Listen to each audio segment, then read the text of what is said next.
History laid the foundation that informs our conversation. Welcome to the classroom. From the church to the streets, and even in the suites, and all around the world. I'm gonna keep it real in the classroom. Fannie Lou's classroom. Fannie Lou's classroom. Fannie Lou's classroom.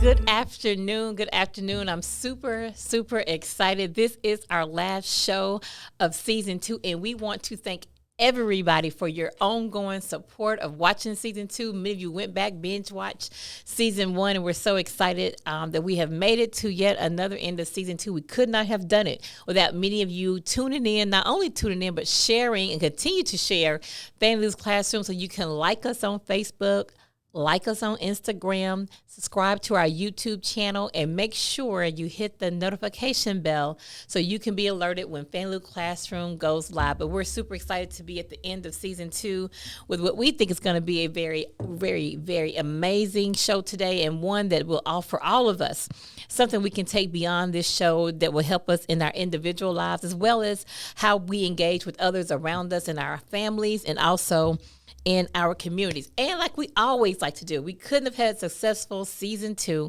without the amazing Fannie Lou Classroom team. So let's give it up for Brooke Mosley, our engineer, Roche Moore, our other engineer, Cheryl Prelo on our team, as well as Shanika Wilkerson, who is on our team. We couldn't have done it without them. And of course, we're always looking for volunteers or ministry partners, as I like to call you, who want to be a part of Fannie Lou's Classroom. We can use your gifts and talents. If you're a social media guru, if you love to write and to edit, we can use your gifts and talents. So make sure you reach out to Fannie Lou's Classroom. Is it, Shanika, what is it? Fannie Lou's Classroom at friendshipwest.org. What is it? Just Fannie Lou's Classroom? Yeah, FLC. FC, that's why you got to have team members. FLC.org. See, she didn't give me all of it. FLC at friendshipwest.org. Listen, we certainly would like to have your gifts and talents to be a part of what we are doing. So listen, every episode we typically open up with what we call being in the class. And we always talk about, we either have a Sankofa moment, or we take time to talk about what is something going on in our current day, whether it's political, social, economic, whatever is current. We try to bring that to the class as well so we all can have something to think about and go back, research, and learn more about that specific issue or topic. But I want to do something different today because of our amazing guest that we have on the show today. So what I'm going to do is open up by introducing our guest today. And our guest today is Dr. Itihari Toure. So let me go ahead and just say now, I'm going to refer to her as Mama Itihari throughout this show, but it's not Mama as in play mother, though I see her that way as a mother figure. But I'm saying mother or Mama Itihari in the sense that she's an elder in the village. She has a wealth of knowledge. She has a wealth of wisdom, experience, expertise, and once you hear her, you'll know why I'm saying that. So when I call her Mama Itihari, it is out of much reverence and respect that I have for what she offers, what she brings, and what she has meant and continues to mean in my ongoing spiritual formation and development, and how I see myself as being Black and Christian in the world. So let me introduce her with a short bio, but I encourage you to go to the YouTube page for this episode and read her full bio, because I'm not going to be able to get it out in. I want to leave it time for us to have conversation with Mama Itihari, but please go read her full bio. But very quickly, Dr. Itihari Toure currently works with the McCormick Theological Seminary as Associate Dean for Curriculum and Evaluation. She is an ordained ruling elder in the Presbyterian Church USA. Prior to joining McCormick, Dr. Toure's work with the Interdenominational Theological Center in Atlanta, Georgia, included teaching in religious education, administration as Director of Institutional Effectiveness, Quality Enhancement, and Accreditation Liaison Officer for both the Association of Theological Schools and the Southern Association Commission of Colleges and Schools Commission on Colleges. She is the owner and lead consultant of the Sankofa Center for Strategic Planning and Evaluation. Let's give a warm welcome to our final guest, but amazing guest of season 2 of Fannie Lou's Classroom, Mama Itihari Toure. Thank you. You hear all that applause? Glad to be here. Yeah, so Mama Itihari, I want to open up this way. For season 2, we have dealt with a lot of various issues and social issues, current issues, but just also everyday things that people go through and what people are dealing with. So that ranges from, we dealt with relationships, we dealt with things such as what does it mean to tap into your own individual power? How do you get your own, how you understand who you are as a person, but also how you use life-giving power, not death-dealing power, to bring about policies and laws that really make sure our communities are made whole. We talked about exploring Black towns around the city of Dallas and Metroplex area and the importance of having Sankofa moments. We talked about using church spaces to build community. We talked about, how Africa shaped Christianity. I mean, we've had a variety of topics and conversations, but through it all, part of what we always talk about and what we even talk about on the show oftentimes and off the air, it's just a lot of what people go through every day and how to deal with that. And some of what we always try to do is, what does it mean to make sure we do not forget about our ancestors? Like, what is it about it that we need to make sure that we understand that that we are transgenerational, right? That it's not just about us who are around and among us, but it's also, as Hebrews would say, that great cloud of witnesses.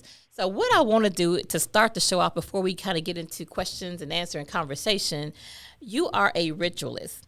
So I want to know, how would you like to open up this space, this conversation today, and welcome our ancestors into this space? Wow. Thank you. And thank you for the opportunity to do that. Because our ancestors, first of all, are always with us. We are here because of 12 generations who came before us. 4,094 ancestors had to live before you or I or anyone listening on this cast could be here. So we can just imagine that no matter what we endeavor, no matter what we dream about, no matter what work we have to do, we have no less than 4,094 ancestors who decided, no matter what they were experiencing at that moment, they were determined to live so that we would be here today. 12 generations, over 400 years. And so I would open up with us simply acknowledging that we're never alone. And that perhaps what we need to do in moving forward is to reclaim the lineage that journeys with us through everything at every moment. They are a part of us. And call on them from time to time and ask, how'd you figure this thing out? Because they did, in order for us to be here. They figured it out. And so that's the way I would open up, Danielle, and situate our conversation today. I think if we start there and realizing that no matter what we're facing, we have 12 generations that are with us that we can learn from. That perhaps one of the things that we will do, and I've certainly been very intentional in the past few months focusing on this, that we will reclaim our talents and acquired abilities as medicine. We have been tricked to think that our talents and acquired abilities are gifts for our individual progress. I would like that we take time and consider that those gifts and talents that have been endowed to us by our Creator are actually medicine.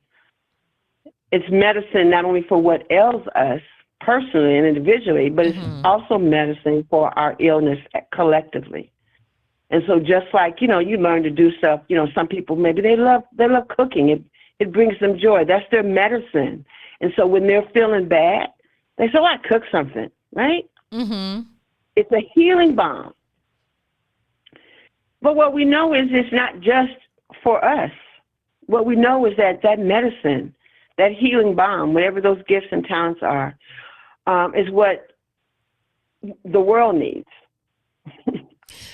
And so how do we now reclaim our talents and our acquired abilities as medicine, not only for our own personal well-being, which I know we'll talk about a little more, but also our collective well-being. Mm-hmm. Yeah. Alice Walker put it this way. Alice Walker told us, our ancestors trust us enough to go into the wound and get the medicine. Wow. And so I paused right there because I thought you were going to say something. No, I want you to keep going. I want you to keep going. Yeah, so I think that's the start. I mean, we know it's true when we look at what we did when we landed here, right? And when we landed in the Caribbean and when we landed in South America, we had these gifts and talents that were being exploited. Mm-hmm. Those same gifts and talents that were exploited by plantation owners and slave traffickers, that's what they decided to use our gifts and talents for. Our Creator had another intention for them. Yeah. So we need to reclaim the intent that our Creator endowed us with, as opposed to what, society or capitalism or any of these isms try to purport our gifts and talents are for. Right? They're medicine. So we have to do that. We have to start naming and calling it what it really is, and then walking in our lifetime as if we have medicine. You walk differently when you think you have something that can actually help. Yes. You just walk differently. But I have been thinking about where you are in terms of the conversations that you've been having on the podcast and the topic that I was given. So I have thought about it. I did want to share this notion about what is the well-being of our soul, So I don't know if you want to pause or you want me to share with you the thoughts I had about that. I absolutely want you to do that. So what I'm going to do, because of course, just like when you have brilliant wisdom bearers talking to you, you have so many other questions came up as you were talking, and really, because I think what you're saying is so practical. It's something that we all can really give thought to, right? When you say our talents are medicine, because we all know medicine, we look at that as, oh, that's going to heal something, some ailment that I have that I might be made better, right?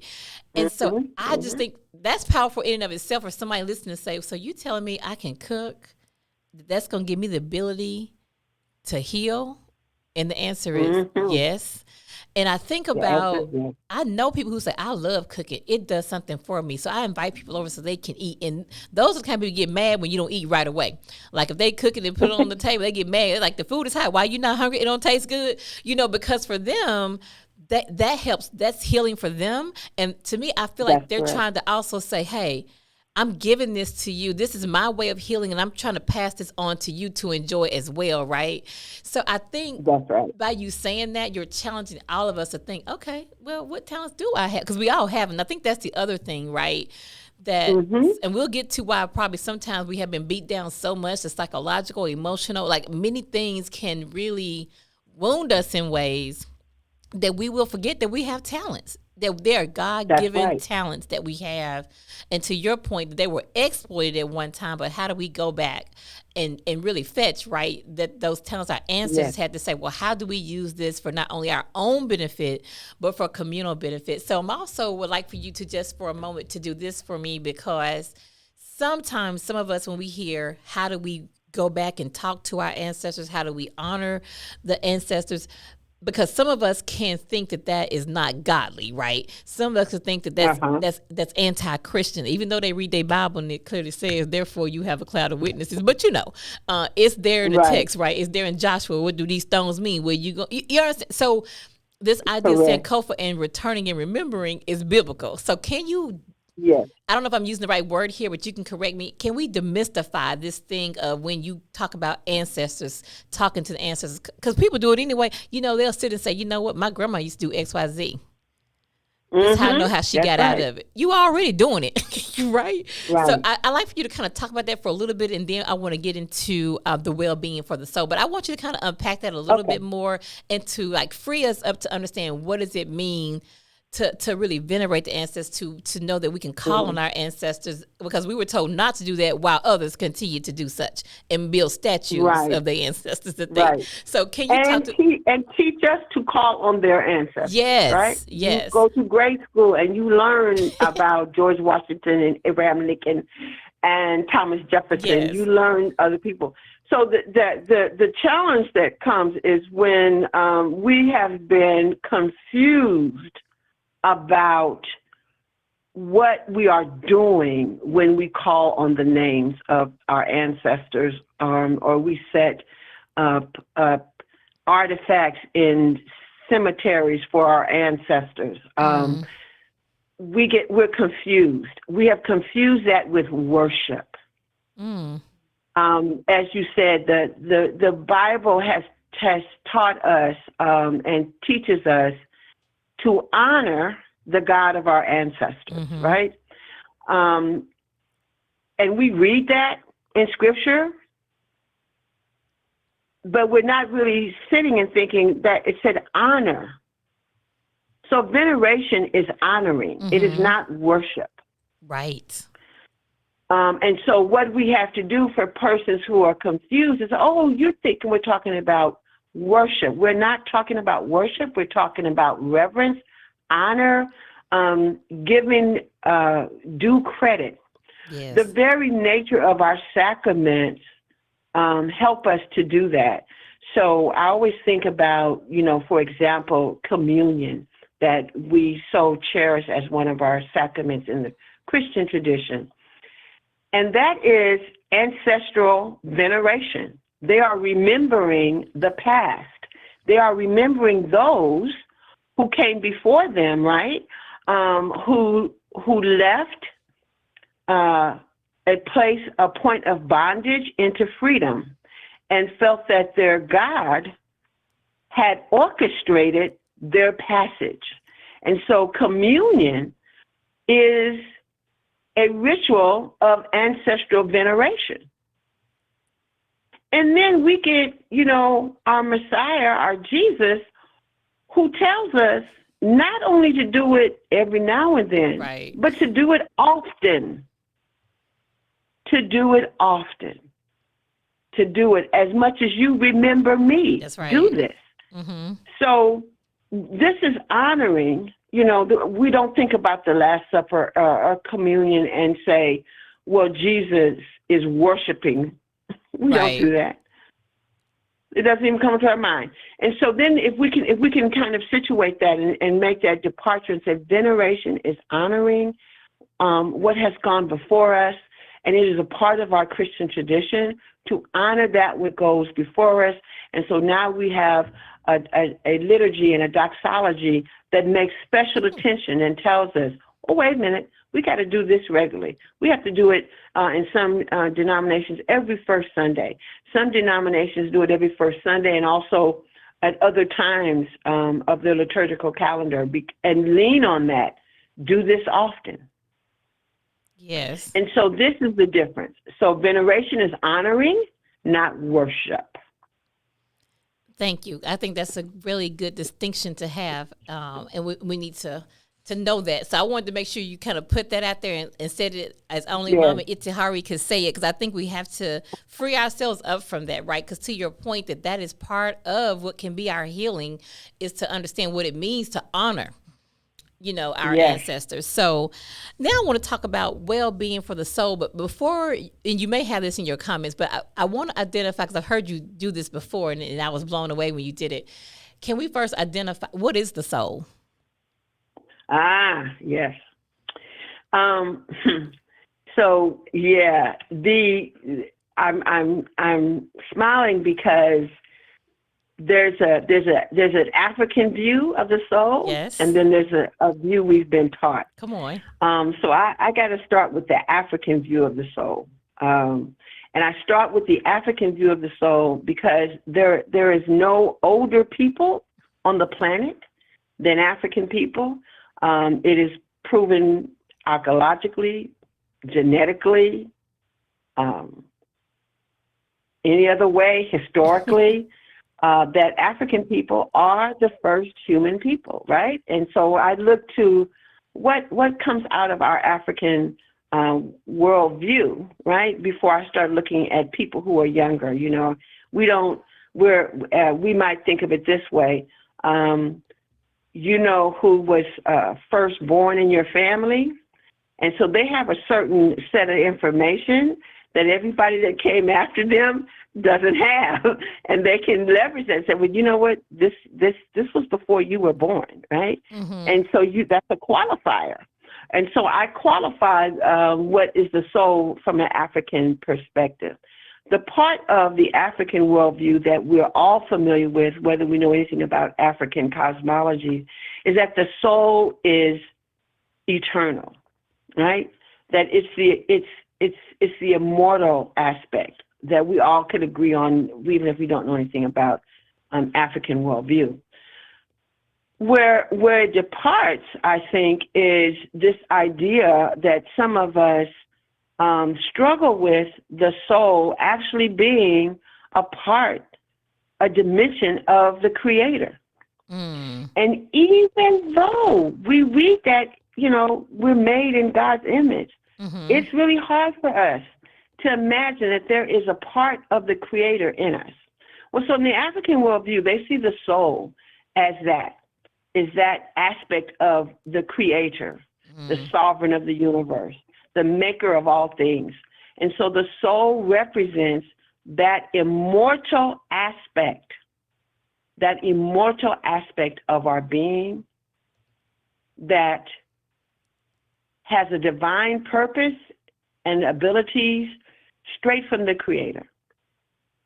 It is the part of the Creator that never disappears from us. It's eternal, right? And so you can see where some of our education, or I like to say miseducation about the soul, you can see where like somebody told us bits and pieces. Well, somebody kind of told us that it was eternal, and somebody kind of told us that it's from God, but not that our purpose and our abilities are endowed by the Creator, and that divine purpose creates for us our soul work, right? Mm.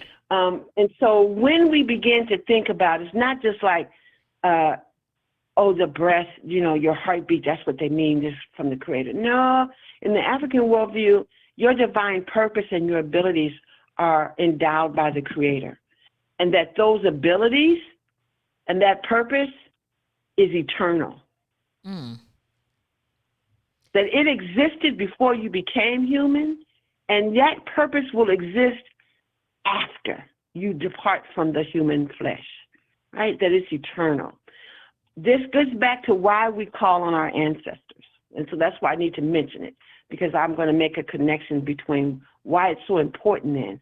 So if this purpose existed, you know, and I tell you when I'm teaching, Daniel, I have to always, when people get stuck, wait a minute, did you just say before we were born? Uh-huh. Did you think that was only for Jeremiah? Did you think that as he was in conversation, they said, well, this work that you need to do, Jeremiah, we knew before you were in your mother's womb. Did you think it was just Jeremiah? Absolutely not. It's the nature of being human, that there is an arrangement, if you will, in the heavens made about our purpose and the abilities we need to carry out that purpose. Again, I call that our soul work. Yeah. So this immortal aspect of our soul, it's set with the Creator before we become human, and it continues even after we're no longer in the human flesh. It's our divine purpose and the abilities that we need to carry out that purpose. That's our soul. It's eternal. But then I mentioned this soul work, right? Because a purpose means you have soul work. For me, and in our cosmology, this soul work is where things happen to the soul. First of all, our soul work needs to be nourished. It needs food. It needs nourishment. The prayers, our spiritual discipline, is what nourishes our soul work. Now, that has tremendous implications for what we practice in terms of our faith, because now it gets back to, like, just think about the human body. If you put junk in, your body can't work well, right? Right. Your body gets, people tell you get sick, and they'll say, well, what you been eating? Oh, you need to eat more vegetables, or you need to drink more water. And so on a very physical level, we can see what happens when we don't give our bodies the correct nourishment. I would remind us at this moment, as it is above, so below. So we can say our body is on the ground, it needs nourishment. Guess what, Danielle? So does our soul. Our soul needs the nourishment that comes from how we practice and live out our faith. What you praying about, brother? What you praying about, sister? How are you exercising your faith such that it nourishes your soul? And when I think about some of us who've been in church for a long time, you know, we be saying that. We come out of church and we be saying, oh, my soul got fed. Right. Right? Yeah. I got fed today. I'm full. Yeah. Right? And if your soul does not get fed, you'll say, or at least back in the day, we say, oh, you know what, I got to go on so-and-so's church. They having an evening service. Right, and I got to go there because my soul didn't get fed today. You're right about it, right. So we need this nourishment. Our soul needs the nourishment. And if our soul doesn't get the nourishment, just like our body, we become sick. Our souls become ill. Our souls become diseased. If our soul is starving, there are other things that are manifested. And so when I see certain behaviors in individuals, I don't necessarily, and this is also part of our African way view, think there's something wrong with the person. I will say, what spirit is this? What's going on in their soul work, right? And so that's how I saw Jesus in the cemetery. He wasn't interested in where the man came from, Right. or what his name was.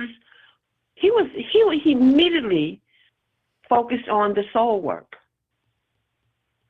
and he knew that the soul work had been what? It was disease. We are legions. We are many. So there had been some malpracticing of faith going on in that person for a good while, and so that there was disease, right? So this soul work needs nourishment. Our faith practice is how it gets nourished. When our faith practice is not nutritious, then our soul work reflects that, right? It gets out of it. So remember I said I wanted to come back to that soul work, and I said that it existed because it's the part of the purpose, the divine purpose that our Creator endowed us with. It didn't begin with us. It didn't begin with us, and it doesn't end with us. So this work, this divine purpose, we are part of a divine plan, right? We're all connected, and so our soul work didn't begin with us, and it didn't end with us, and that's why it's so important that we connect with our ancestors. Our ancestors help us know what part of the work we're responsible for, what work's been done before, what aspect of the work I have been endowed to do based on my gifts, my talents, my acquired abilities. And so this kind of conversation with the spiritual realm, I know we just think I just need to ask God for it, right? I just need the straight line, and the only line to ask is God. My response to those on here that think that, what you think Jesus came for? Jesus actually came to show us the way. That's what the book says. Jesus came to show us the way.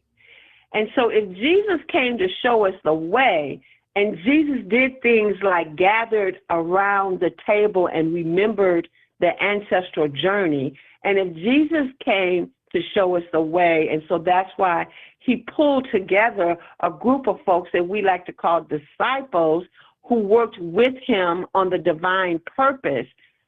And if that's the way, if we start looking at his ministry as the way, we should ask, okay, well, wait a minute, where am I sitting down and remembering the journey of my people to liberation?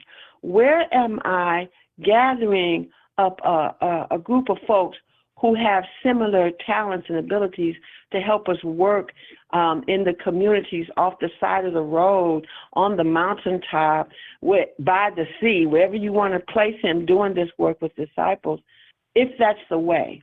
So the one thing that Jesus did not show us, Danielle, was that the way to do our soul work is to have exclusive conversation with the Creator. Mm-hmm. That is not the way Jesus showed us. Jesus showed us the way in which he nurtured his soul work by going off and praying or meditating. But the work was not, well, let me sit down here and just have a talk with God by myself. Every type of ministry that we see him doing his soul work, he's in community. Right. And so, Mama He's in community. yeah, and would you also say that we probably already do this kind of work and we're just not naming it? So I'm thinking about, well, I just think about Fannie Lou's classroom, right?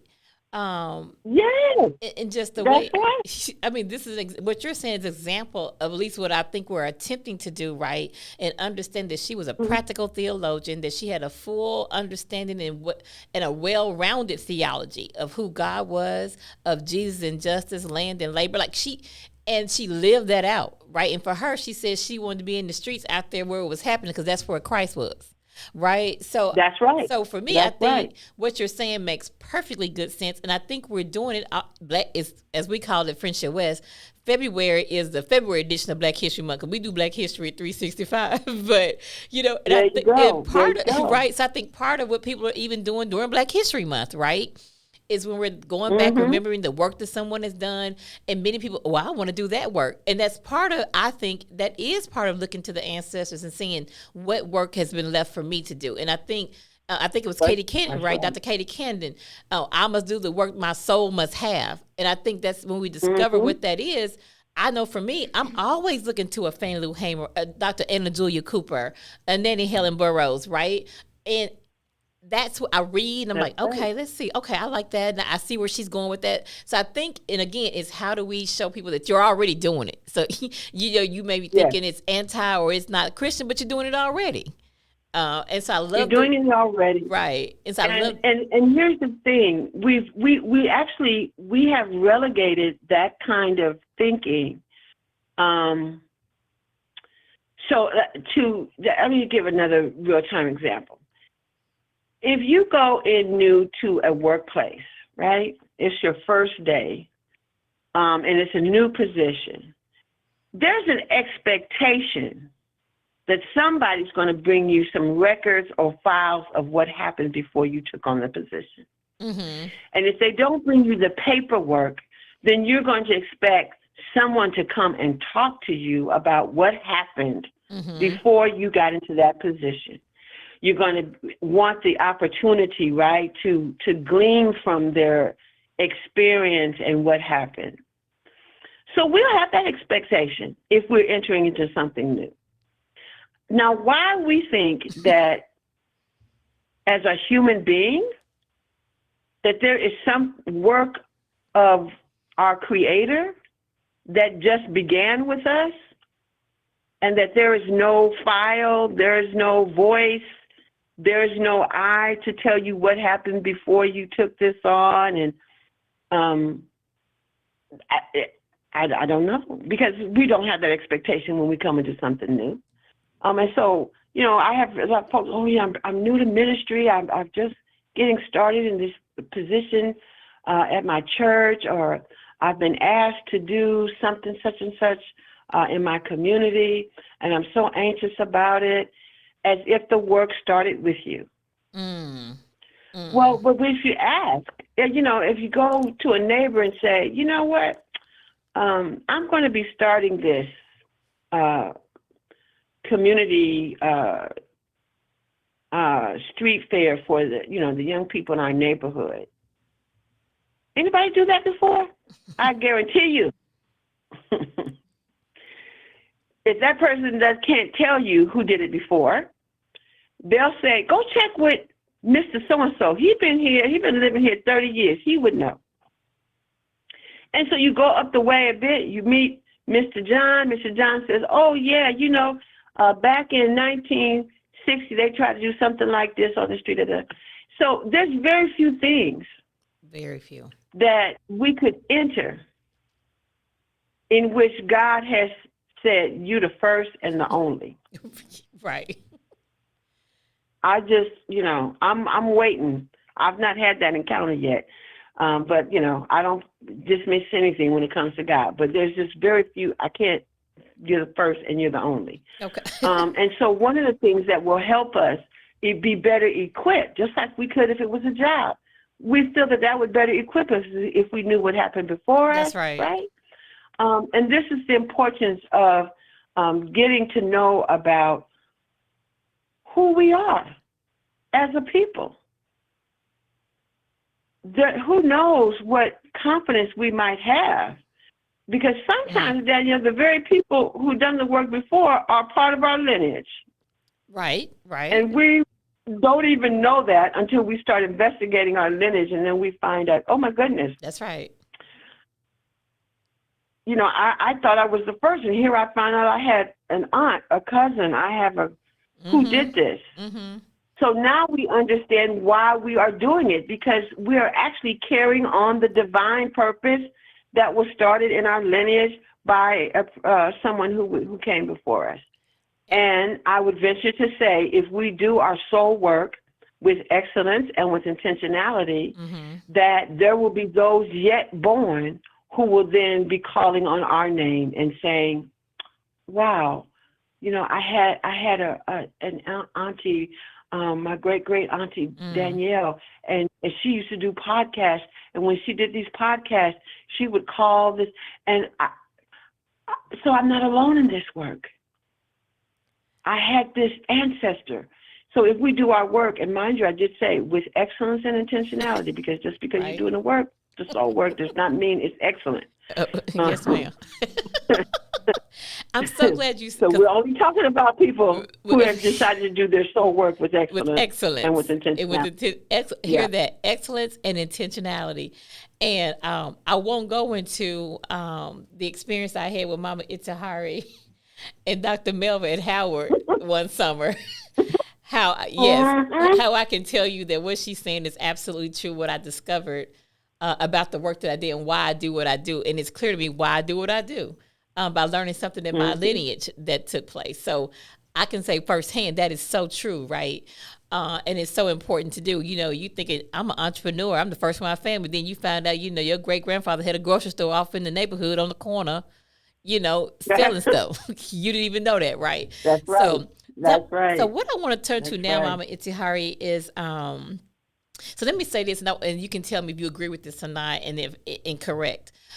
When I think about whether it's psychological, whether it's emotional, whether it's physical violence, structural violence that is imposed on Black bodies, Black identity, I call that soul trauma. And then you explain what the soul is. Would you call it that? And if not, what would you call it? Because then I want to talk about the ways in which we are. Let me answer that. Then I want to kind of go into how we identify, how we deal with woundedness and healing, etc. But would you call it soul trauma, or is it called something else? Yeah.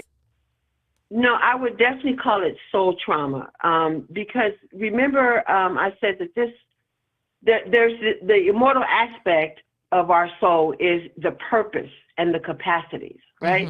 But the work, if we don't receive nourishment, emotional nourishment, spiritual nourishment, then we become damaged, right?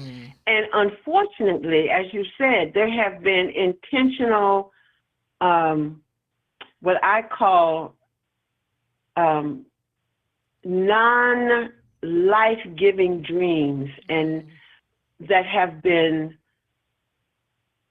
placed in human beings, non-life-giving dreams, that then damage the soul. Some of this has been very intentional and systematic, and then others have been experiential, an experience that then creates the soul trauma. So both of those assaults on our soul can be traumatic. So absolutely, there is soul trauma. When someone implants in you, like I said, non-life-giving dreams. So what you dream is not life-giving and not thriving. Unfortunately, we've had intentional. That's been intentional. Yeah. And I don't know if I need to give a concrete example for folks. And I go, that sounds so devious. No, please give us an example of that. And when you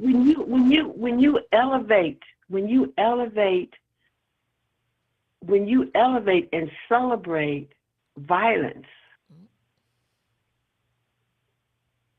and you are placing into my dream this idea that this violence is a good thing. It's wonderful. It's beautiful. And unfortunately, we've seen that. We know of intentional elevation. One of the most recent example that both Black and white people had to look at was that January 6th. That January 6th on the Capitol was placing into the consciousness of millions a celebration of violence.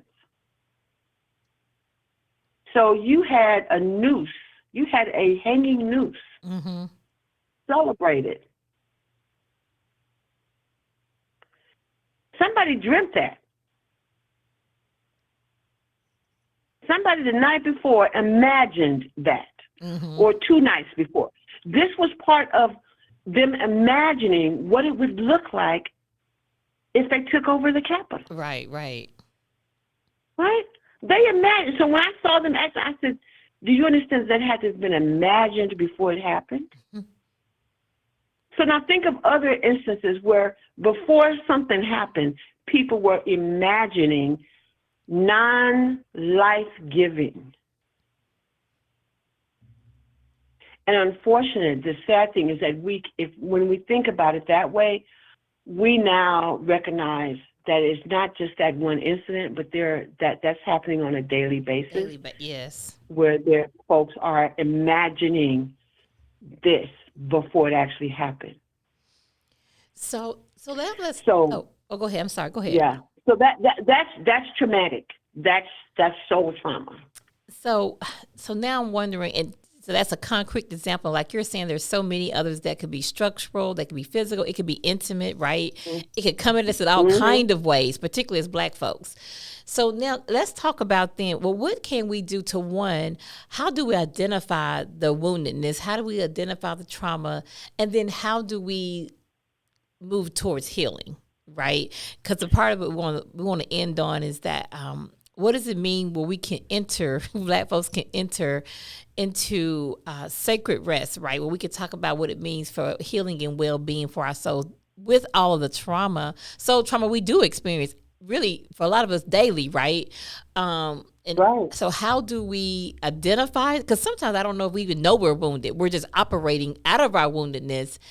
And I think you said this way earlier in the show when you said when you see a person with certain behavior, you say, what spirit is that, right? Not attacking the person, but something is Right. wounded there, right? So talk to us about how we identify that woundedness and what can we do to begin to be for healing, so we can be made well. I guess we can put it that way.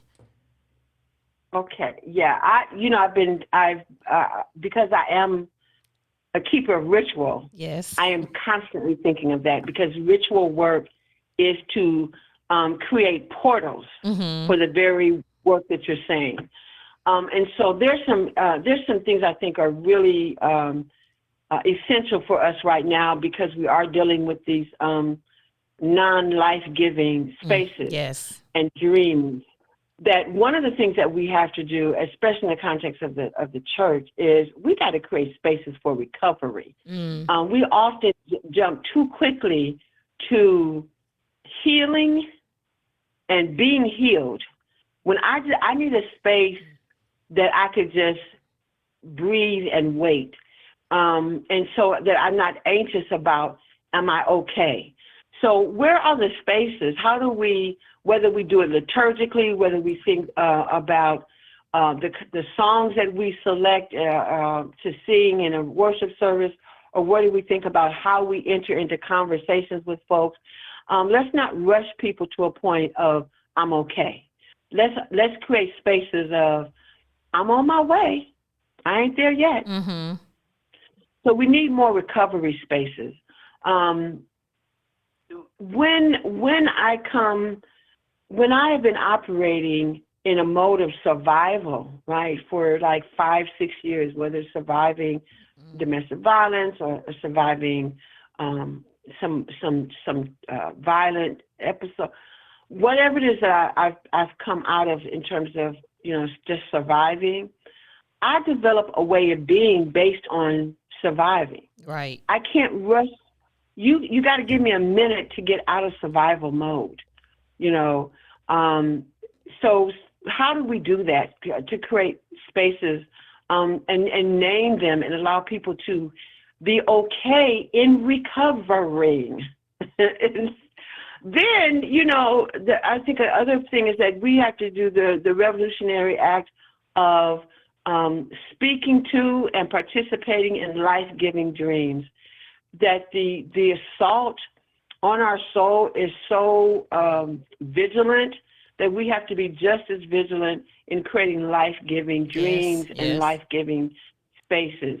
And so that's also, to me, why ritual work is so important for those who. The last thing that I've been really focused on in terms of my ritual work is harmony in the person. Harmony of our personhood. So not trying to squash any rhythm, not trying to minimize any part of our personhood, but how do we bring harmony to our personhood? So I want to say that, especially now as we're moving towards like the season of Lent. Yes. And people are thinking about something they got to squash and diminish. So, Mommy Itihari, I really like, eating chicken. So I'm going to give chicken up for Lent. Not. My response today, I said, no, that's not what we need you to do for Lent. What we need you to do for Lent is figure out how do you bring yourself into balance. That you're offering or your manifestation to the Creator is what you're going to do for balance, that harmony. What we have unfortunately done is assume that because we give up something that we are in harmony and balance. That's a false formula. So the math and science teacher, that is not. That's not an accurate formula.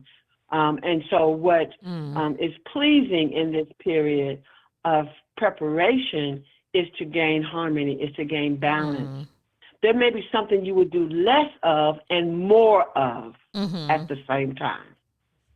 So my response to those individuals who come to me and say, well, I'm thinking about giving up this for Lent, because I'm just like balancing that out with what? So So if you can give me a really good reason why something is in excess, what are you doing to create balance and harmony in your personhood? Because just simply taking something away. So part of our healing from trauma is to promote that, is to promote harmony, is to promote balance, not because I'm giving up something or I'm sacrificing this, I'm gonna be okay. Not if you're out of balance, because the healthy soul. Let's think back now to the human body. The healthy soul is a soul that's in harmony. Yes. Not a soul that's been deprived of any one thing, the same way our body is. So if I'm not still drinking enough water, me not eating some candy for 40 days is not going to make my body healthy. Right, I hear you. If I want to say I'm going to reduce the candy, I'm going to reduce the sugar, but I'm also going to increase my I'm convicted my water, there then on my the water body might intake. get healthy. Because I stopped sweets, but don't drink my water. So thank you for that conviction. Because I'll do that. But that makes sense. What you're saying makes perfectly good sense, right? And to your point, that's very intentional. You have to be very intentional about how you think about that. So I love this. I love this because I think the three things you lifted up also reminds us that it's a process, right? Like this is a process, and that we can be gentle and gentle with ourselves, extend grace to ourselves. If we're intentional about the soul work, knowing that these are some, and I like the way you also laid it out, because it makes it not just individual, because what you gave us was places for recovery, right? The churches can be those places. That brings a communal aspect. It's not, you don't do this alone either. You don't have to do this alone. In this revolutionary act of speaking, giving life-giving spaces, right? And also harmony of your person. So I like it because it's also showing that it's also done in community, while we have an individual responsibility, that it's also that we need each other to do this work. So I like that. I love the way you talked. I like how you laid out how we begin this process of healing, because so many people listening, we all have, wounds that we need to attend to and deal with. Yeah. And so I think nobody can think that they don't need it, right? And so I think sometimes that requires us sitting with ourselves, also to be honest with ourselves as well, right? Whether it's something we don't want to deal with or not, and just knowing that this work has to be done so that we can be in harmony with ourselves. And so this has been like crazy amazing. We'll have to have you back, Mama Itihari, because there's so much more I know you can talk about and do. But I thought we would round this season out with giving people something to kind of really think about, having had all the conversations that we had, because we talk a lot about what's happening, what's going on. We talk about history, but what do we do right now that we might be made better? I always think about the scripture when Jesus went to the man and he was giving him all these reasons why he hadn't been healed, and Jesus asked him the question, but do you want to be made well? And so I think we also in this moment, we have to ask ourselves that question we can answer that.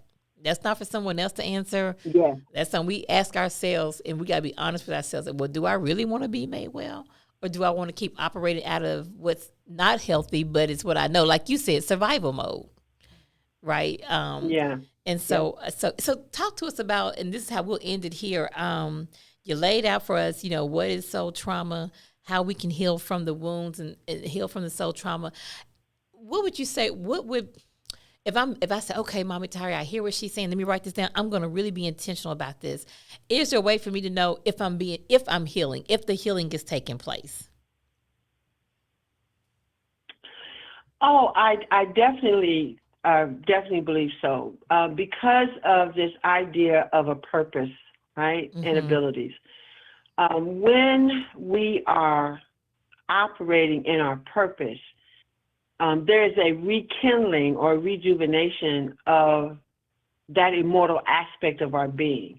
I always tell folks when they tell me they're working on something and they're burnt out, that you're not operating, you're not doing your soul work, right?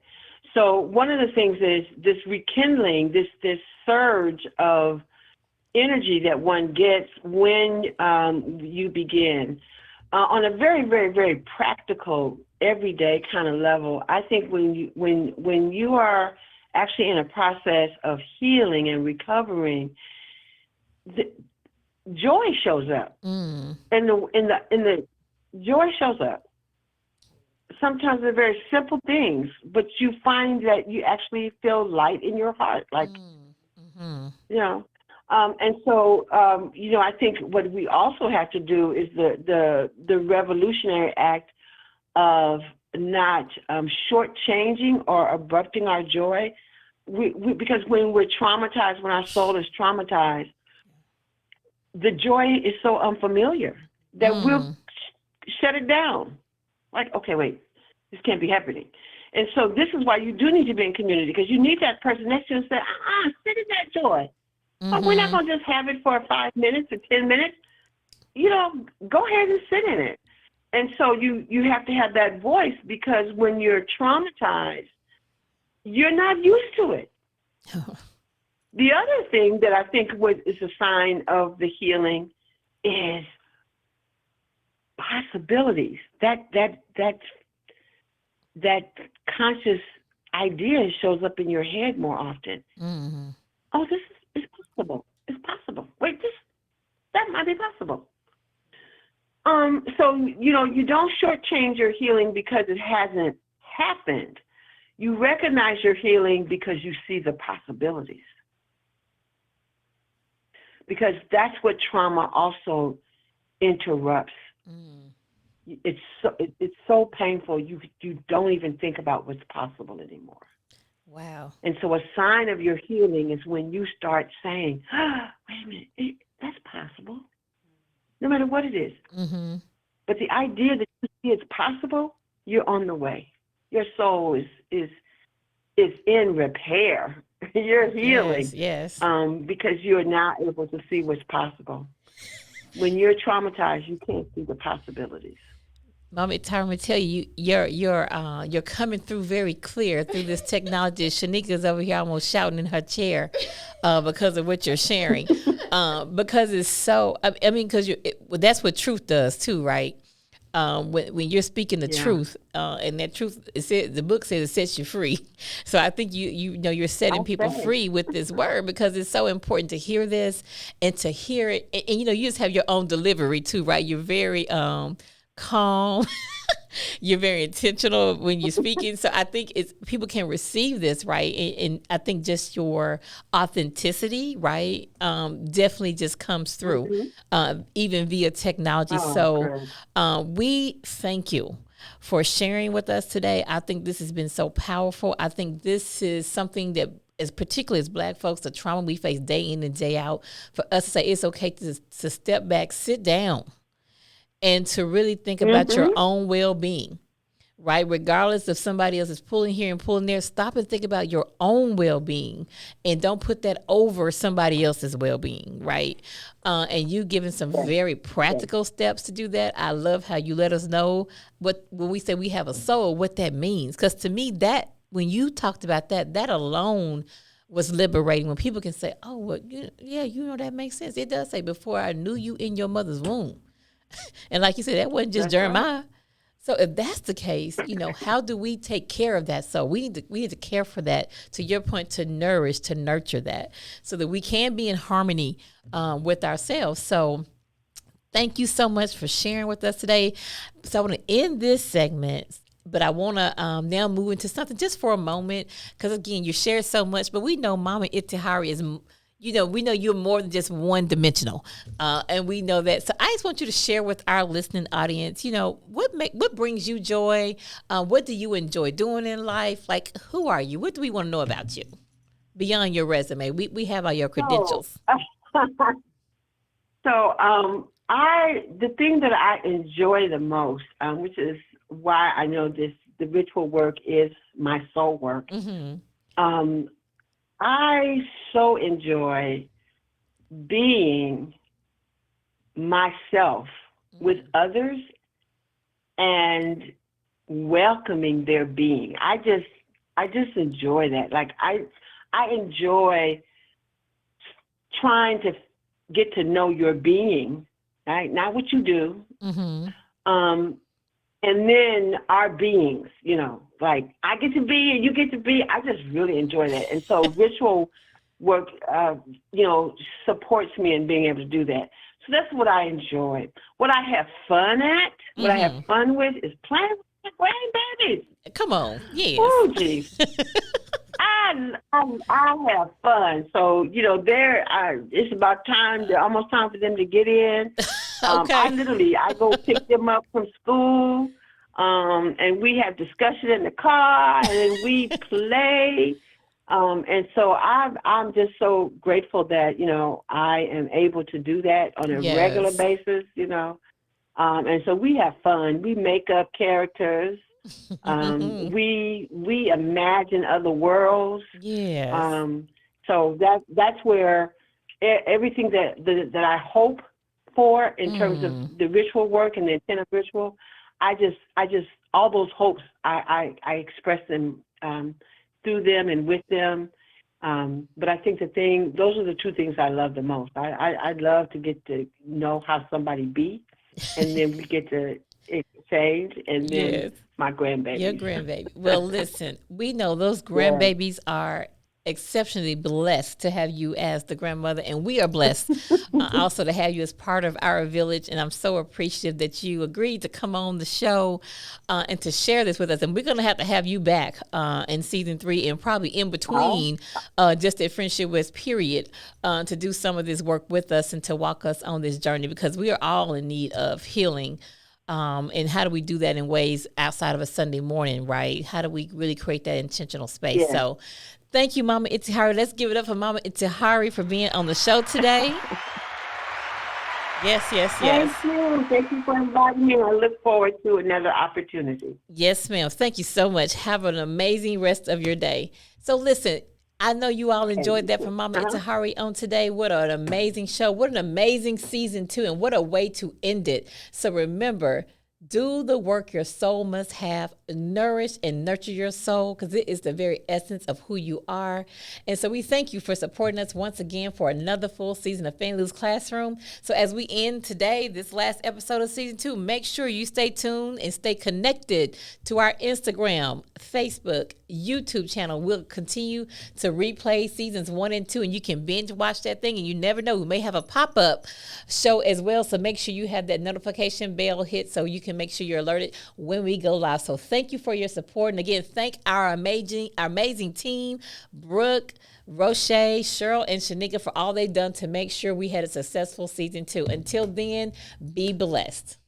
From the church house.